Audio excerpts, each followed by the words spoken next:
وعلیکم السلام ورحمۃ اللہ وبرکاتہ۔ کہتے ہیں جی فجر کی نماز کے بعد سونا نہیں چاہیے، قاری صاحب نے کہا ہے، اور کہا کہ نبی علیہ الصلوۃ والسلام ساری زندگی فجر کی نماز کے بعد نہیں سوئے۔ اچھا جی، محترم بھائی، نبی صلی اللہ علیہ وسلم نے فجر کی نماز کے بعد سونے سے منع نہیں فرمایا۔ اگر کوئی بندہ چاہتا ہے کہ میں فجر کی نماز کے بعد یعنی کچھ ذکر کرنے کے بعد جا کے تھوڑا سا ریسٹ کر لوں، آرام کر لوں، تو بھائی ہماری تحقیق میں یہ جائز اور درست ہے، منع کی دلیل دنیا میں نہیں ہے۔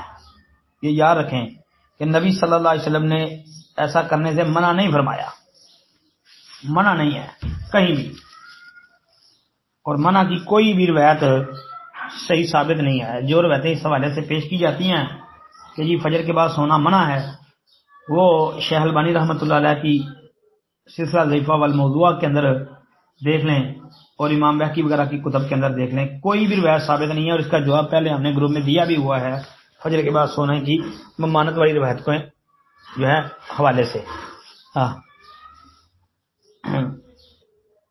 صرف نبی علیہ الصلوۃ والسلام نے مغرب کے بعد سونے سے منع فرمایا ہے۔ وہ صحیح حدیث آتی ہے کہ آپ علیہ الصلوۃ والسلام نے مغرب کے بعد سونے سے اور عشاء کے بعد باتیں کرنے سے یعنی فضول باتیں کرنے سے منع کیا ہے کہ بندہ عشاء پڑھ کے سو جائے، ہاں، اور عشاء کے بعد اگر ضروری کام ہو، کوئی ضروری بات چیت کرنی ہو، کوئی ضرورت کے مطابق، تو بندہ کچھ جاگ سکتا ہے۔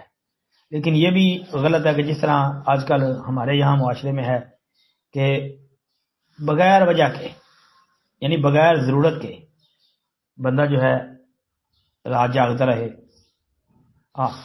اب ہم لوگ جس طرح پڑھنے پڑھانے والے ہیں، کو دین کا کام کر رہے ہوتے ہیں، یہ تو ایک ضرورت ہے نا، علمی ضرورت ہے، دینی ضرورت ہے، اور اس کا جواز انشاءاللہ موجود ہے۔